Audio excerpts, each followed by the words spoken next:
Jio number 9 ఉండగానే ఇంకొక జియో 46 తీసుకొచ్చి బీసీలను నట్టేట రాజకీయంగా సమాధి చేశారు. ఎందుకంటే 42% రిజర్వేషన్లు కల్పించిన తర్వాతనే స్థానిక సంస్థల ఎలక్షన్ నిర్వహిస్తామని చెప్పిన రాష్ట్ర ప్రభుత్వం జియో నెంబర్ 46 తీసుకొచ్చి ఇక్కడ మొత్తం రాజకీయంగా కేవలం సర్పంచ్లు ఎంపీటీసీలు అవుతామంటే కూడా ఓర్వరా. ఎందుకంటే ఒక పక్కన మీరు కులగన లెక్కలు బయట పెట్టరు, కేంద్రం మీద ఒత్తిడి పెంచరు. రాబోయే పార్లమెంట్ సమావేశాలు ఉన్నాయి. ఎక్కడ మీకు 99 మంది కాంగ్రెస్ కుంటే మొత్తం ఇండియా కూటమి కలుపుకొని 200 మంది ఉన్నారు. ఎక్కడ పార్లమెంట్ సమావేశాల్లో మాట్లాడరు. రాహుల్ గాంధీ గారు దేశమంతా ఓట్ చోరీ అంటా ఉన్నారు. మళ్ళీ ఇక్కడ రిజర్వేషన్ చోరీ అవుతుంటే ఎందుకు సైలెంట్గా ఉన్నారని చెప్పి రాహుల్ గాంధీ గారిని ప్రశ్నిస్తూ ఉన్నాం. ఒక పక్కన మాకు ఫీజు రియంబర్స్మెంట్, స్కాలర్షిప్ల బకాయిలు రాకుండా విద్యార్థులందరూ రోడ్ ఎక్కే పరిస్థితి రాష్ట్రంలో ఉంది. రాష్ట్ర ముఖ్యమంత్రి గారు మొన్న అందరూ క్యాబినెట్స్ అందరూ కలిసి ఏమంటారు, డ్రోన్ షో చేస్తాం, Guinness book of world record ఎక్కే విధంగా డ్రోన్ షో చేస్తామంటారు. మాకు డ్రోన్ షోలు వద్దు. మాకు మౌలిక ప్రభుత్వ పాఠశాలలో కళాశాలల్లో టాయిలెట్లు ఏర్పాటు చేయండి. మాకు డ్రోన్ షోలు వద్దు. మాకు ప్రభుత్వ పాఠశాలల్లో కళాశాలల్లో డిజిటల్ క్లాసులు ఏర్పాటు చేయండి. డిజిటల్ క్లాస్ ఏర్పాటు చేయడం వల్ల మీరు Guinness book of world record లెక్కండి తప్ప ఈ డ్రోన్ షోల వల్ల Guinness book of world record మాకెందుకు? ఈరోజు ఎగ్జామ్స్ పీరియడ్, కాలేజ్ యాజమాన్యాలు తేల్చి చెప్తా ఉన్నారు, మాకు స్కాలర్షిప్లు రావట్లేదు, బకాయిలు రావట్లేదు. ఇప్పుడు మీరు డబ్బులు కడితేనే, ఫీజులు చెల్లిస్తేనే గ్రేస్ మార్కులు వేస్తామంటా ఉన్నారు.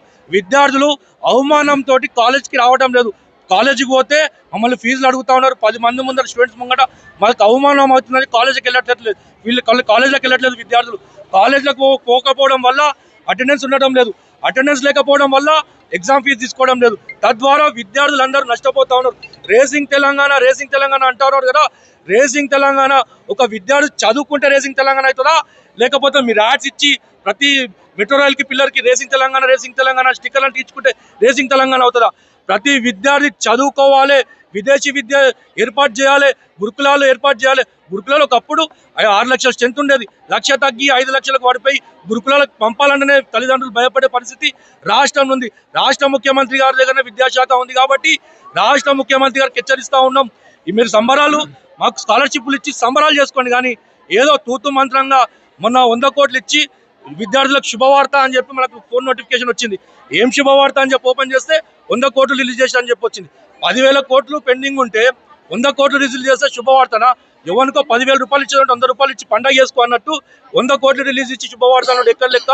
మీరు కాంట్రాక్టులు నిధులు ఆపండి, తక్షణమే పెండింగ్లో ఫీజుల బకాయిలు చెల్లించండి. లేకపోతే శ్రీనగర్ నేతృత్వంలో మీరు సంబరాలు చేసుకుంటారు కదా, మీ సంబరాలని వ్యతిరేకించుకుంటూ 9 రోజులు 9 కార్యక్రమాలు చేస్తామని చెప్పి హెచ్చరిస్తా ఉన్నాం.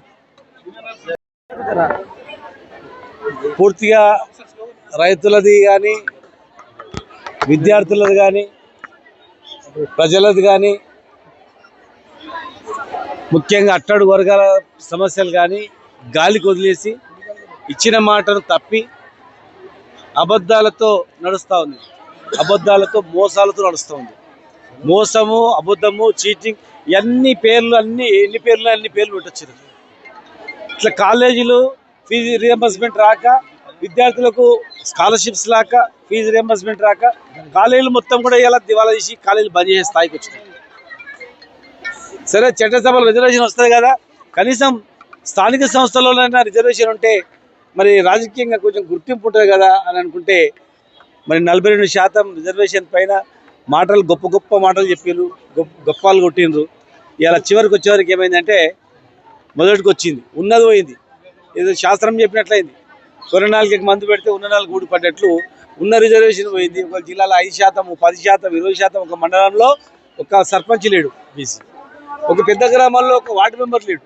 అంటే ఎంత అస్తవ్యస్తంగా అయిందంటే ఇవాళ ఎవడు అడిగిండు అభివృద్ధి గ్రామాల అభివృద్ధి కాదా బాబు, మాకు కావాల్సింది సామాజిక న్యాయం, మాకు కావాల్సింది మీరు ఇచ్చిన మాట ప్రకారం. గ్రామాల అభివృద్ధి బాగానే ఉంది, మీరు 2 నెలలు చేసేది ఏం లేదు. మళ్ళీ ఈ 3,000 కోట్ల గురించి గ్రామాలు అంటున్నారు. 3,000 కోట్లు మీరు కనుకుంటే గవర్నమెంట్లో 1,50,000 కోట్ల బడ్జెట్లో 3,000 కోట్లు పెద్ద లెక్క కాదు.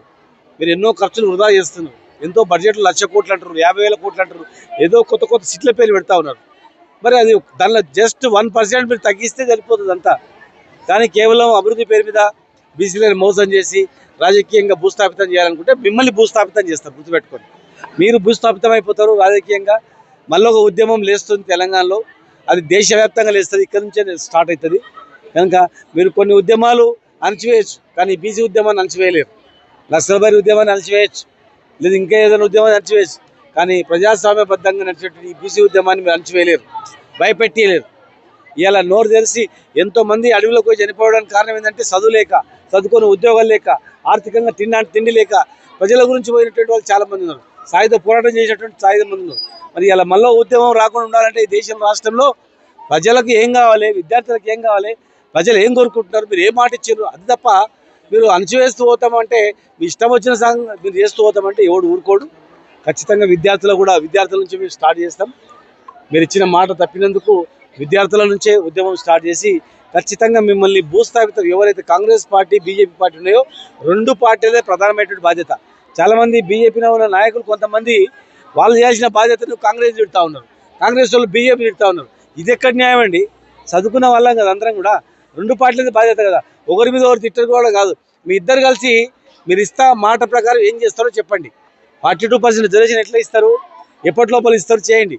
మీరు ఇట్లనే మొండి వైఖరికి పోయి పార్టీ సింబల్ లేవు కదా, ఎలక్షన్లు పెడతాం, ఎలక్షన్ గెలిచినోడంతా మావాడే అని చెప్తాం, మళ్ళీ ఇంకో ఎలక్షన్కి పోతామంటే ఖచ్చితంగా ప్రజలు మిమ్మల్ని మీ పార్టీలని బొందబెడతారు. జాగ్రత్త, మీరు వెంటనే పరిశీలించుకోవాలి, ఇచ్చిన మాట తప్పకుండా చేయాలి.